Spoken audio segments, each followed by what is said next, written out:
Hello and welcome to the Shalom Hartman Institute in Jerusalem. I'm Alan Abbey. I'm here tonight with Donniel Hartman for the fourth and final webinar for rabbis. That's a series that we've been doing throughout the year. We began with a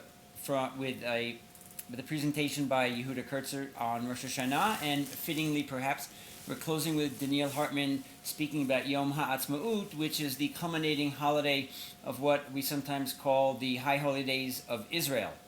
Tonight's subject, the title of tonight's presentation by Donniel is Yom Ha'atzmaut, Between Redemption and Nakba, Living Within Two Competing Narratives. And with no further ado, just one other thing, though. We will take questions, of course, from Donniel via the live chat, and we will get to them towards the end of Donniel's lecture. And we're about to go to Rabbi Dr. Donniel Hartman with his presentation tonight. Donniel. Hello, everyone, and it's almost nice to see all of you. It's very interesting to talk about this theme between redemption and Nakba, living with two competing narratives. Tonight, the Erev Yom HaShoah here in Israel. See, one of the realities that we have to begin to face as a people, and it's a very, very difficult one, is that we don't anymore get to define the framework of the conversation. For many, many years, the Holocaust had a profound impact not merely on Jewish life, but on the relationship which we had with the rest of the world. The Holocaust was the primary narrative through which people looked at our people, looked consequently at everything that we did. And one of the features of that is that almost whether it was out of pity, whether it was out of guilt, allowed us to define the essential narrative. What is it that we're doing? What are the lenses that you should wear in order to understand who we are? And as a people who were the profound victims of history, speaking to those who perpetrated those crimes against us, part of their guilt said, okay, you define the conversation. What's happening? And so we were allowed to talk about and frame the conversation in terms that we understood very, very authentically. And for us, one of the essential features of Yom Ha'atzmaut is as the antidote to Yom HaShoah. One of the core frameworks of understanding why Israel, what Israel, was as the solution for a people who simply could not be safe anywhere else in the world. That's who we are. This day defined who we are. This day, meaning Yom HaShoah, defined the reality of Israel. And this day also, in a certain sense, coerced or convinced the world to see it in exactly our terms. And if they were uncomfortable or if they saw something else to the contrary, they were quiet and said, I understand. I owe you. And by owing you, I could compensate you financially. I could compensate you in other ways, but one of the core compensations is that you get to set the rules of the conversation, and I am quiet. One of the things that all of you, and you don't even have to read any newspapers to know it. It's sufficient to walk in the streets, is to recognize that one of the most dramatic shifts that are taking place is not necessarily a radical increase in anti-Semitism, but in the fact that we as Jews don't get to frame the conversation solely in our terms. While we as Jews profoundly remember and hold dear the memory of the Holocaust and challenge ourselves, what is it that we remember? How do we still listen? What are the witnesses that we bring into our lives? The commandment to remember.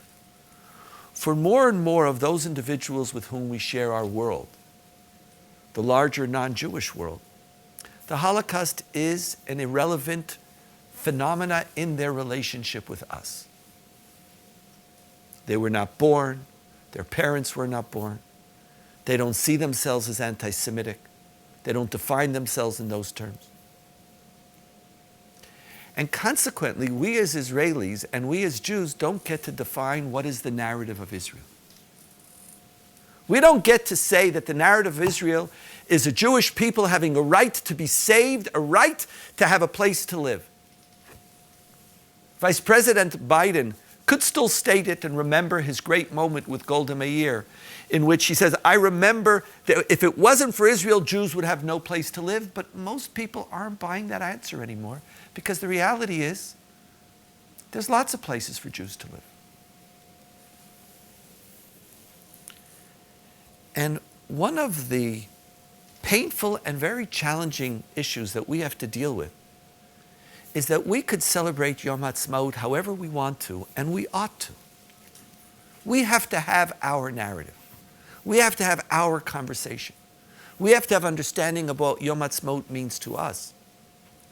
But part of our experience of Yom Ha'atzmaut from now and to the foreseeable future is that we're going to have to share what the day means with other people who no longer take the lead as to what that narrative is about. And that's why I called today's session Between Redemption and Nakba. Because increasingly, people are not looking at Israel merely as the self-evident, just expression of a people in need of a homeland. And the fact that the UN accepted and that we have a legal status, all of that is fine. There's stuff that people are now looking at. And people are saying that the principles of justice require an accounting. Now, we as Jews are in a complicated place, because we define our tradition, or to be a Jewish, tzedek tirdov.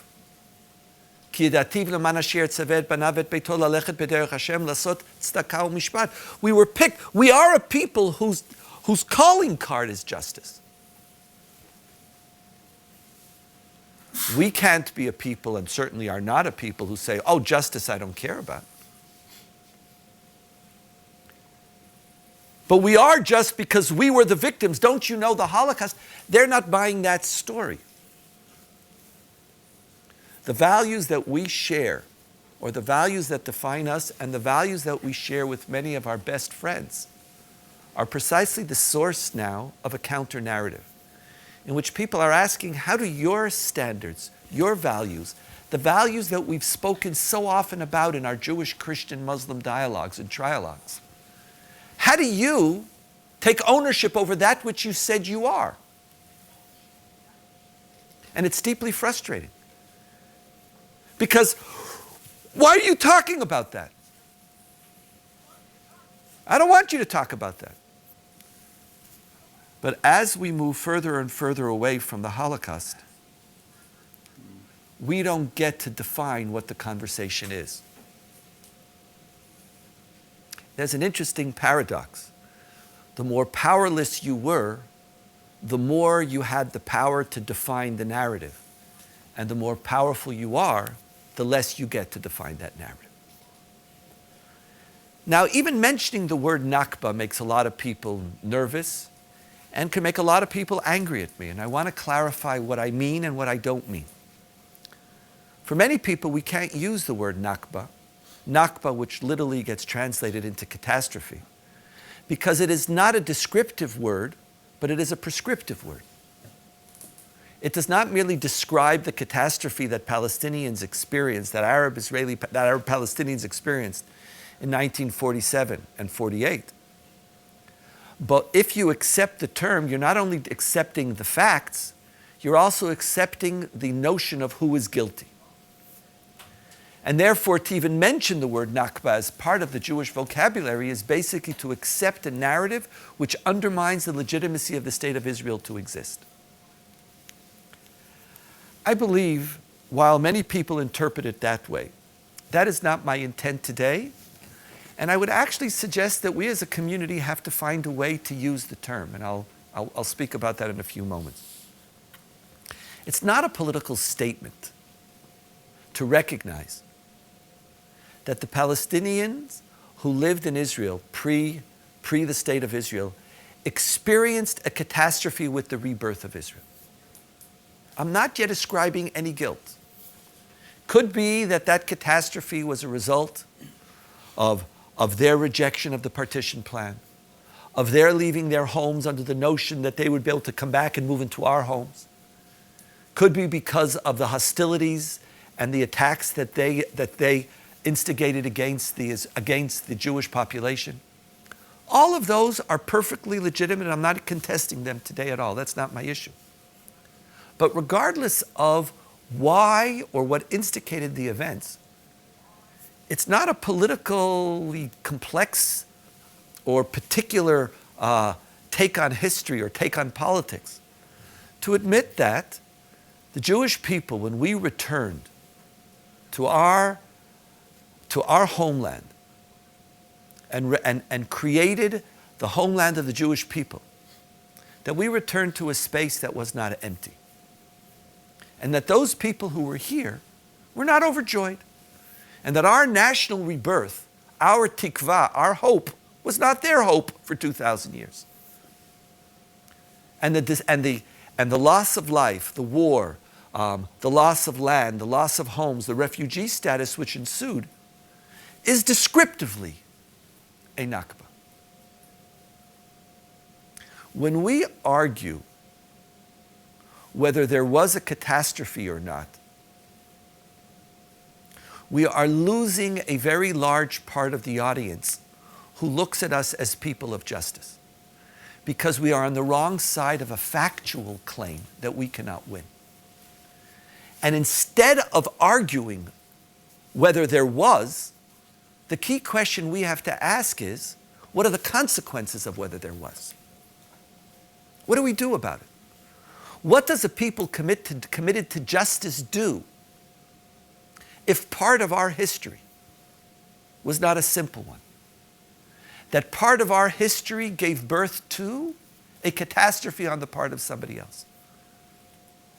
To deny that there ever was a catastrophe is to create a wall of separation, not here in Israel, but between Jews and our partners around the world, and very often even between Jews and Jews, for whom there's a sense I can't even talk to you. I've been testing this, and this is just between us rabbis. I've been testing what happens when I use this language and speak to people who aren't committed or even troubled committed, but are very marginal, are looking and trying to figure out what is this Israel? In our MLI, in our CLI, in our programs with Muslims, Christians, younger students, etc. And I found that the minute I concede this category, there's a completely different space for a conversation. And when I don't, it's like I'm not even, you're just so completely, you have your head so far in the sand, we're not even in the same discourse anymore. To not be in the same discourse with different generations of Jews, and not to be in discourse with ever-increasing numbers of individuals with whom we share our world, is neither beneficial to us nor is it beneficial to the state of Israel. The issue has to be not whether a Nakba was experienced, but if we are a people who are committed to living by the principles of justice and righteousness, is there an accounting that we have to make for it? Is there something we have to do consequently? What I'd like to do for the next 15 minutes or so is outline 4 different responses that are conceptually possible and which in fact also define core ways that our community does respond to this issue. And look at the boundaries, challenges, and difficulties of each. And how, at the end of the day, do we talk about our redemption, our hope, our Independence Day, in the midst of competing narratives with people for whom our redemption created a moment which was profoundly different and morally challenging for those who were sharing with us the land of Israel at the time. Now, the second reason why this issue is so complex and significant today is not merely within the context of the shifting place of Holocaust within Jewish conversation, but I think without doubt one of the long-lasting impacts of Ari Shavit's book, My Promised Land, is to place Nakba conversation at the heart of a Jewish conversation in ways that it never was before. Nakba not as an outside narrative, but as something internal to who we are. And Ari Shavit, in his very famous and well-published, even way beyond the book, it was in the New Yorker, etc. This is one of the most famous chapters of the book, speaks about Lida. And in Lida, he speaks about both a massacre of civilians which occurs in the small mosque, of unarmed civilians, non-combatants, and then the subsequent expulsion of the Palestinian population of Lida from their homes.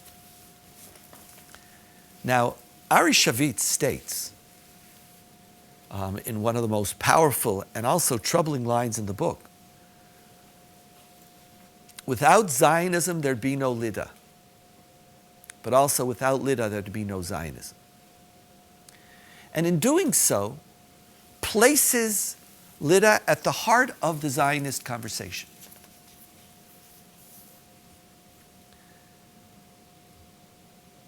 Nakba is now part of that conversation. The door is open. And as you often know, once the Humpty Dumpty falls off the wall, all the king's horses and all the king's men can't put Humpty Dumpty back together. You can't close the door. The conversation has shifted. And one of our jobs as rabbis is not to mirror an old conversation, but to lead the possibility of a different conversation when reality, in fact, requires it. You can't go back to pre-My Promised Land. You can't go back a generation to when the Holocaust was much closer in time and in experience. We might want to, but we can't. And all the anti-Semitism that Jews are experiencing in France does not existentially change the reality of North American Jews and their relationship with those with whom we share our lives there. So how do we deal with it? I want to use four categories. And I'm still playing with the names, but I think they'll be clear enough. The first category is historical disputation. The second category is moral justification. The third category is realism. And the fourth category I call responsible accountability. Lida happened. So what do we do? What is the response of the Jewish community to Lida? One response, and a very, very legitimate one, is what I called historical disputation. We dispute the historical facts. For those of you who were able to read some of the sources, or you can read them later, Martin Kramer is just an example of it, in which he contests whether in fact there was a innocent civilian population in the small mosque, and whether in fact it was unarmed, or whether there was not a far more complex story than Ari Shavit had in fact expressed and told. Historical disputation states that justice requires that we take seriously when we perpetrated an injustice. But in this case, it's just simply not true. What is one of the responses of the Jewish community to Nakba? The response is, yes, in fact, Palestinians do experience a catastrophe, but it's a catastrophe which, talk to me about that. That happened? No, that did not happen. That is not what occurred. Let's open up the conversation. Stop piling upon us massacre after massacre. Let's look detail after detail. And by contesting the facts, we don't deny the principle of moral responsibility, but we question whether that moral responsibility is relevant in this particular case. Historical disputation is a core feature of our community, and not just our community, of any assessment of what really happened when. And it is the domain of historians, and everybody has the historian that they pick, that they prefer. And interestingly enough, very often the facts that we think that are correct are the facts that mirror our particular opinions. But that's an interesting, that should cause people to pause at least for a moment. But one of the great challenges of historical disputation is that historical disputation is only as powerful as the event that it disputes. Kramer disputes whether there was a massacre in the small mosque. He does not dispute that there was an expulsion of civilians from Lida. So in fact, a Nakba occurred. A Nakba occurred in which we participated in it. Now, it might not be that every feature of that Nakba, that every feature of that catastrophe we take responsibility for, but there was something that happened. So we could explain why we continued to fight. We could explain why we fired into the mosque. But why did we forcefully remove a civilian population? Unto itself, historical disputation only works if you have an answer for every single event that occurs. But even when you try to do that, you lose. Because if you always have an answer for every event, ultimately your credibility is lost as well. And Kramer is very, very careful. He's a serious historian. He doesn't make that claim. He admits there was. It just wasn't that. So unto itself, historical disputation is limited to the particular event that it disputes. But it cannot, and very rarely is able to dispute, and in this case we see it did not, the fact that something in general did happen for which there needs to be an accounting. In other words, the Palestinians did not just experience a Nakba. There were parts of that Nakba for which we are responsible. They're there. And so historical disputation takes us one step, but unto itself doesn't create a sufficient response to the calls of justice for potential injustices that occurred. The second feature, or the second conversation, I call moral justification. Moral justification also uses history as not just as a lens, but as a light on the events that occur. But it doesn't dispute whether the event happened. It speaks about the historical context in which the event occurred, and that historical context changes the moral responsibility. It's true. Palestinians were kicked out of Lida and other places. It's true, Palestinians did experience a Nakba. But it's not our fault, not because we didn't engage in the act. It's not our fault because historical contexts make it not our fault, but their fault. This is similar to the Abba Eban position. If the Palestinians, we accepted the two-state solution. We accepted the partition plan. It is they who didn't.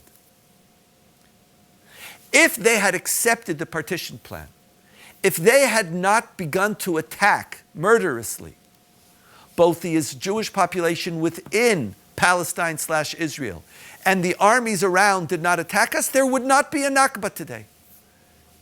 The state of Israel would be within its section, the Palestinians would be within their section.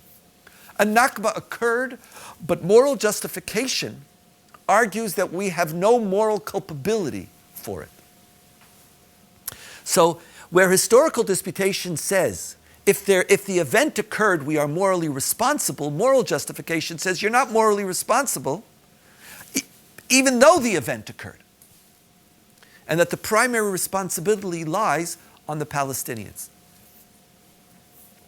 There is another feature of moral justification, which is the feature that you see in Amos Oz in his work. Actually, not. I'm sorry. In Ari Shavit, and in a certain sense, it's built on the Herzlian narrative for the justification of the state of Israel, and that is not to speak about the historical context in which the Nakba occurs, but to speak about the historical context which exists before the Nakba takes place. And that is the Jewish people needed to create a homeland. We could not survive in the world. And the reality of a profound anti-Semitic universe gives us all the legitimacy we need. Without Israel, without Zionism, the Jewish people would be dead. Now, one of the interesting features of Ari Shavit's argument is that he attempts to justify Lida without recourse to the Palestinian context at the time, and without recourse or claim that it didn't happen. He's not justifying Kramer's account of Lida, which involves a deportation or a deportation of a population. He is justifying what he calls a massacre in the small mosque. But he does so arguing that the Jewish people needed Zionism. And our need for Zionism in order to survive creates the moral framework which allows us to do things which possibly might have been abominable. But we had no choice.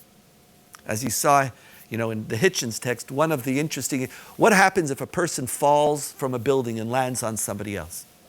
Is he morally responsible for the death of that person? We were falling in a free fall, and we landed in the state of Israel. It creates a Nakba for Palestinians, but is morally justified because of our need to survive. Those are two different features of moral justification.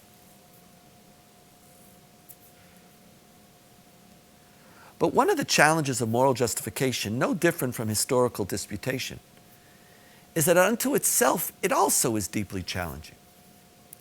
Because while moral justification could justify certain things, does moral justification justify everything? Moral justification might justify the fact that we needed to create a greater separation of Jewish and Palestinian populations in Palestine than what was presented by the partition plan, because the partition plan wasn't tenable and the Jewish state could not have survived. I can understand that argument. Correct? I can understand it. It's coherent. But to make an argument which says, therefore, we're allowed to massacre people in a mosque because Zionism could not have survived without that massacre? Or as Ari Shavit ends his book when he speaks about the fact, listen, if there was no Israel, I would be assimilating. Where was that? In Southampton or in some place? It's like, okay, I can understand moral justification works, but does it work for everything? Clearly does not. And our need to survive is not enough of our right to survive is not enough of a right which allows you a moral immunity regardless of what it is you do. And paradoxically, Ari Shavit's argument works better for a Kramer version of Lida than for an Ari Shavit version of Lida. Moral justification.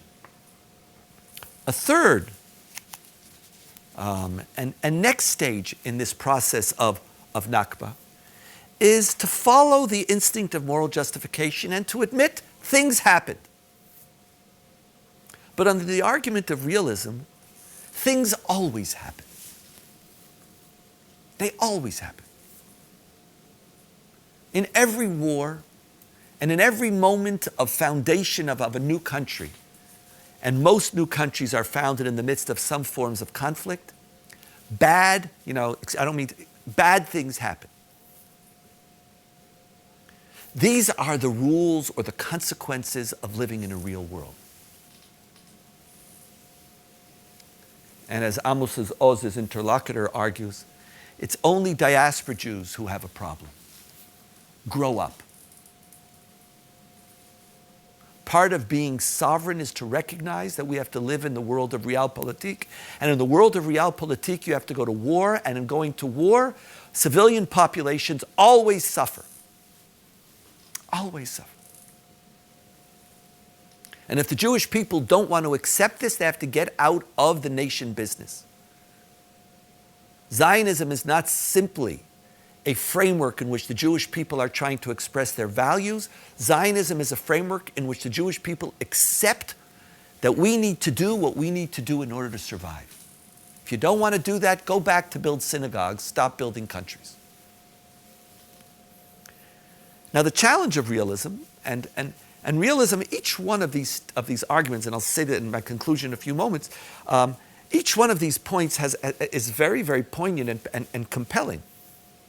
The challenge of realism is that the moral universe in which we live does not accept realism as an overarching moral category, because if realism is correct, there would be no category of morality of war or morality in war.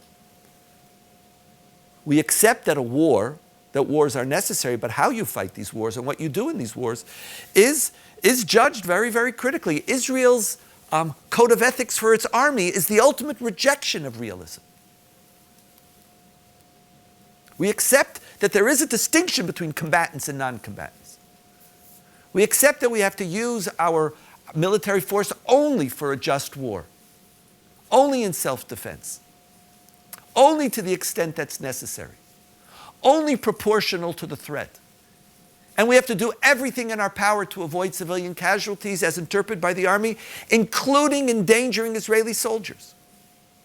The state of Israel, while is trying to function within a realistic context, it's clear that realism is not the moral principle under which the state of Israel, or in fact any liberal modern country, accepts.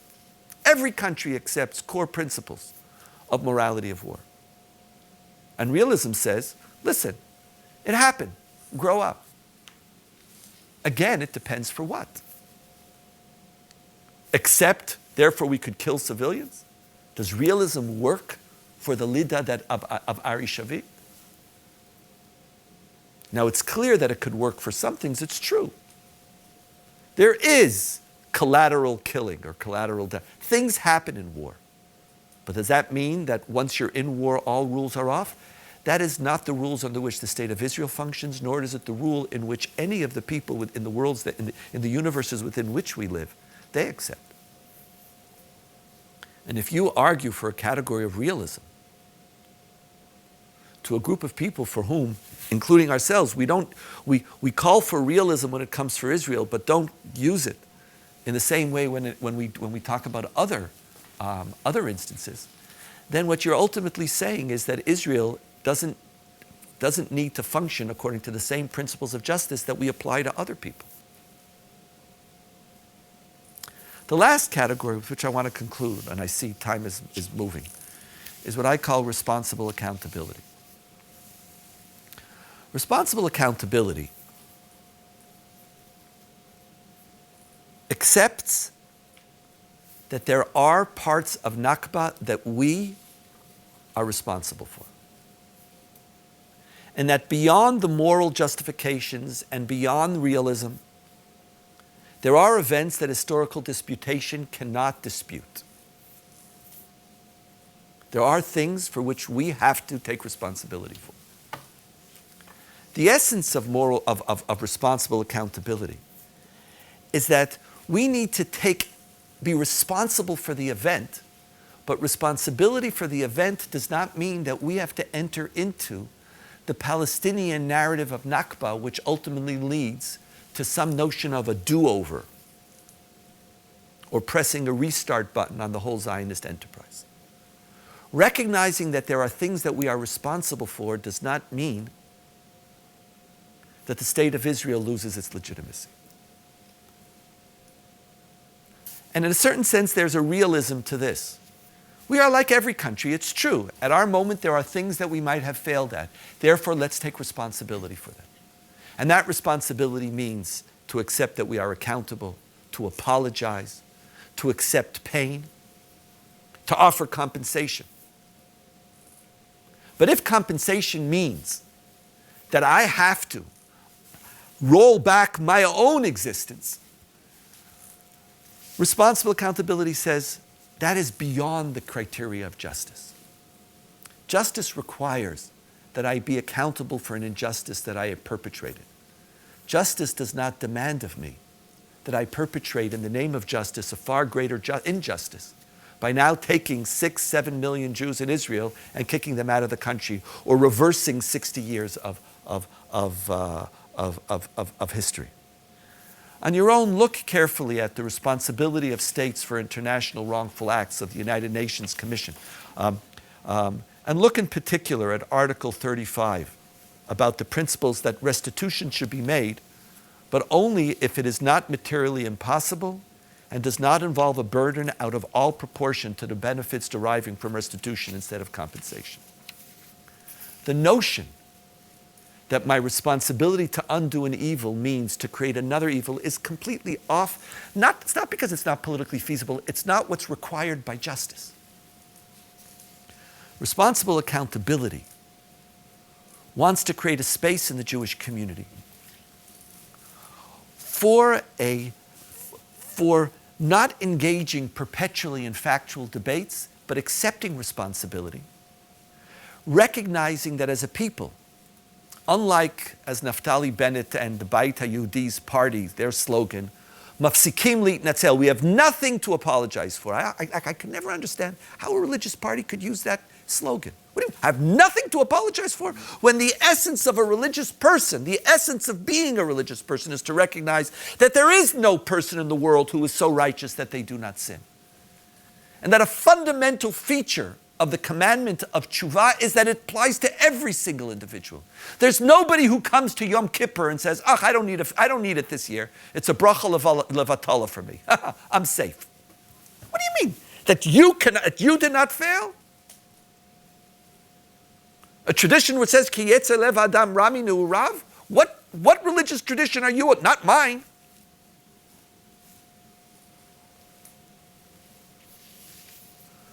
Responsible accountability says, yes, I am accountable, and I have what to apologize. But we need to stop being frightened of recognizing responsibility by thinking that recognizing this responsibility and admitting it is going to create an undermining of the existence of the State of Israel. Quite to the contrary. When we don't have any category of responsible accountability, then what people feel, Jews and non-Jews alike, when we try to defend and say, no, we didn't do anything and it's not our responsible and this is what happens, then what people ultimately sense is that it is not that we are arguing factually, but what we in fact are doing is removing justice as a category. And when Israel is not, we're demanding that Israel not be put on, not that we're demanding that you don't put Israel on a higher standard, but we're actually demanding that Israel be allowed to have a lower standard. Then those people who are Jewishly committed to justice, and those of our partners who are religiously and politically committed to justice, are going to naturally feel quite distanced from us. But the challenge of responsible accountability is that it also by itself doesn't work. Because what happens if there are features of that Nakba which are so horrific that they stain your core enterprise? that they can't just simply be competent. They say something about who you are. There is no doubt that responsible accountability applies to many events, but doesn't it also have red lines? At the end of the day, what we need to recognize is that these four categories have to work together. By themselves, none of them is sufficient. We are living in a world where there are two competing narratives. And nobody's following our lead and saying, okay, well, you tell me what happened. There is a redemption narrative, but there also is a Nakba narrative. And for us to be able to live and to experience and to sell and to share and to get people excited about the significance of the rebirth of Israel, we have to make room for the fact that something happened. Now, one of the things we need to do is, where it is legitimate, to dispute. I want to take responsibility for what I did, but I have no need to take responsibility for what I did not do. Let's look. Let's seriously look. God willing, the most horrific dimensions could be contested. They might not. But what is it that we did? Historical disputation has a very, very important, significant role as the first stage in shaping how we think about a Nakba. Let's find what was it and what was it not. The second feature is that responsibility, and you can see this again in that same charter when it says contribution to the injury in Article 39, in determination of reparation, account shall be taken of the contribution to the injury by willful or negligent action or omission of the injured state or any person or entity in relationship to whom the reparation is sought. The other person's culpability is part of the story. The rejection of the partition plan, the attack against Jewish populations, which were certainly not one-sided, make the story more complex. And as a second level, for that which did occur, regardless of which narrative you accept, for that which did occur, moral justification, the historical context, as well as the context of why the state of Israel needed to be created, are morally relevant. At the same time, realism is also part of the story. I am very comfortable with Israel being judged, we judging Israel by the highest standards. But in the real world, very often you can't fight a just war justly. If realism is not at all part of our conversation, then if Israel is the only country in which realism is not allowed to be part of that country, again, I'm not saying for everything, as one of the features, that too is a mitigating factor. And it is only when those three principles are applied does responsible accountability come into play. We as a community need to stop being frightened of the fact that we can control the conversation. And even more than that, as rabbis, we have to stop speaking a private language that is only sensible and coherent to the insider. Part of the challenge of celebrating Yom Ha'atzmaut now is, how do we celebrate in the midst of a world which is increasingly troubled by our hope? We're not going to be able to bully them or intimidate them. They're there to stay. Our challenge is, how do we take hold of the conversation and begin to celebrate Yom Ha'atzmaut in the midst of two competing narratives? Thank you. Thanks, Donniel. As we wait for a few questions to come in, let me just turn to you. You set everything up. You discussed the four aspects and how they need to work together. And then you said, okay, now we have to find a way to have this dialogue, have this conversation, both within the Jewish community and then to the outside world. But you didn't really tell us or suggest to us where even we can start in a situation that's so fraught. No, see, again, I'll just, an example of a dialogue that I had this summer with the person who was participating in our Christian Leadership Initiative. And he said to me, Donniel, I just took a taxi with a Palestinian taxi driver, and I asked him, is peace ever going to be possible? And the driver said, do you have a few minutes? And he said, sure. So he says, let me take you somewhere. And he drives him, and he takes him, and he says, you see, this is my house. Peace will be possible when I have the keys to my house. And this individual turned and says, could you explain that? How do I answer him? And I said, first of all, the first answer is yes, I recognize that he had a Nakba. I recognize that him not having his keys to his house is a catastrophe. I recognize that I bear some responsibility for that, even though I don't bear full responsibility for it. He was part of that conversation. But even whether he was, I still am willing to recognize my responsibility.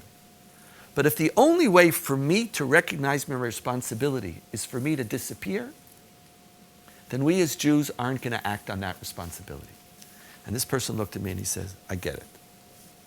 I understand. How do we move forward?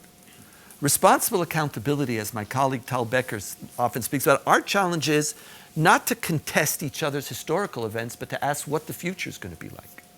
That's where we are. But historical accountability says, I'm willing to go back to the history. I don't have to say, let bygones be bygones. No, I don't have to say, okay, well, let's talk about 215. People live in the midst of a past, and they have a past. And that past is perfectly legitimate. Now, we might have competing narratives about it. I might believe in one historical, I might feel closer to Kramer's accountability of Lida than Shavit's or not. And very often it was neither of us who was there. But it depends on which sometimes it's which argument is more compelling. Sometimes it might be which argument are we able to assimilate. Again, it doesn't matter. But there, despite historical disputation, despite moral justification, something I'm responsible for. Now, are you willing to move forward? Are you willing to seriously allow me to engage my responsibilities of justice without you basically claiming or advocating for a greater injustice which no one would even conceive of being a part of? That's where this story gets played out. And it's going to get played out, by the way, with our children. It's going to get played out on our campuses. It's going to get played out in our Jewish, Christian, and Muslim dialogues and trialogues. And it's there. And again, we could deny that it's there, but by us having a more nuanced tool set, knowing where we could use historical, where we could use moral justice, where we could use realism, where we actually take accountability, and not be frightened that by doing so, the whole enterprise is going to fall apart. Actually, I believe Israel will be much stronger, and our ability to generate greater affiliation with us. See, I don't want to count neither on Yom HaShoah or on Iran to create that affinity with the Jewish people. It's just not going to work. And our challenge is to recognize that the celebration of Yom Ha'atzmaut today is more complicated. It's just more complicated. And smart people respond intelligently, and I hope these remarks are just a direction on how to do so. Is it possible for the Israeli side and the Jewish side to move forward if the Palestinian side, the Arab world, hasn't gotten to these points as well? I mean, isn't it?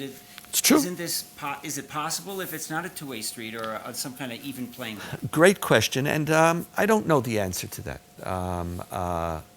I know that we have to do what we have to be prepared. We have to be prepared. Whether it's going to work on everybody, it's not. For some people, the only acts for which there could be no responsible accountability are the acts of Israel. For some people, the only nation state which can't exist is the Jewish nation state. There's nothing I could do about it. Again, just as our rabbis teach us, just as it is a mitzvah to say that which will be heard, so it is a mitzvah not to say that which will not be heard. I know fully well that not everything we're going to say is going to work, but we have a lot of friends. We have a lot of friends in the Jewish community, we have a lot of friends outside of the Jewish community. And we're losing them by trying to define the conversation and not by embracing people in the midst of their conversation, and it's unnecessary to do so. I also believe that there's a process. And I I hope my job as a Jew and our job as rabbis is always we have to get our shop in order. If someone else's house is not in order, that's on them. Sometimes if we get our house in order, the other ones will follow suit. One of the interesting things about the Palestinian people is that they have followed the blueprint of Zionism from their inception. There's no doubt that Palestinian nationalism owes much of its self-understanding to the Zionist enterprise. Hopefully on this too, if we do our job, they'll progress as well. Donniel, I have a question here from Michael Beals of Wilmington, Delaware. And he said he's very excited to be studying with us this summer. I guess he's coming to the Institute. Look forward to seeing you. He says, I'm in an environment where there's such a terrible ignorance regarding Israel, even in our own Hebrew school. And with post-1973 Jews, that it is tough going into these questions because they do not even have the intellectual and experiential connections which you assume as an Israeli and a rabbi who is knowledgeable. So when this happens, diaspora Jews are relegated to being cheerleaders with Yom Ha'atzmaut fests at our local JCCs. So he's struggling even getting to some of the basic points that you are using as the jumping off point. Fair enough. I don't believe that my remarks are relevant in all instances. I don't. I take that back. They're relevant in all instances. They're not relevant. It's not relevant. And there's nothing wrong when I'm going to celebrate Yom Ha'atzmaut and I'm going to have in Israel, how do you celebrate? I'm going to have a great barbecue. I don't know why that's connected to Yom Ha'atzmaut. The matzah of Yom Ha'atzmaut is a barbecue. Great. I'll have a barbecue and we're going to have all types of stuff. I'm not going to be sitting down on Yom Ha'atzmaut and profoundly analyzing within my own kishkas and belly button and everything. There's a time to celebrate. And if that's where your community is, fine. But the fact is that there's a lot of people who aren't coming because they can't join this fest. Because the Jewish conversation is not sophisticated enough. Now, it could be in your community that's not your reality, and then fine. Enjoy another 10 years of bliss. And sometimes ignorance is bliss. But I have yet to see a book in my lifetime, such as Ari Shavitz, which penetrated so extensively into hundreds of thousands. But it's not just that. You hear the discourse. You hear the discourse in mainline Christianity. You hear the discourse in the press. It's bizarre, and I know people write about this, but the New York Times editorial itself has an editorial questioning Israel's core right to exist because of Nakba. This is part of the larger conversation. For those of you for whom it's not even there, enjoy your next few years. But I think they're not going to be that long lasting. It's almost impossible to get past the point when the New York Times raises this very question. It's difficult to move on to accept it or do. You just want to dispute it. You want to dispute all those facts. How do you get to a nuanced conversation? We have to stop being so frightened. We panic. The minute someone says Nakba, it's like we go into a freeze. I can't move. There was no Nakba. No, how could you say there was a Nakba? Nothing happened. It didn't happen. It didn't happen. And if it did happen, we weren't responsible. And if it did happen, that's what happens. And it doesn't matter. And leave me alone. It's just we could do better than that. We could do better than that. Love of Israel, advocacy for Israel, care for Israel, engagement with Israel is going to be more complicated in our lifetime. It is. And we can either deny it or we can embrace it. This is what celebration of Israel is going to entail now. It's going to entail far more work, far more sophistication, and dealing with people who actually know something very often, and what they know is not the stories that we told them. And my bracha to all of us is that we won't be frightened. We just won't be frightened. And that we'll use the legitimate arguments that exist in order to see what really is there and to take responsibility for what needs to be taken responsibility for. Thank you, Donniel, and we'd like to thank everybody for being with us today. Thank you. The fourth of our rabbinical webinar series As with the others, and as was noted in the chat line, this video will be posted online as soon as we can get it, and we'll make sure everybody knows about it. And continue asking your questions, having the complex conversations, and those of you who can come join us this summer, of course, you're welcome. Donniel, thank you very much. Thank you. And Yom Ha'atzmaut Sameach to everybody who's listening today.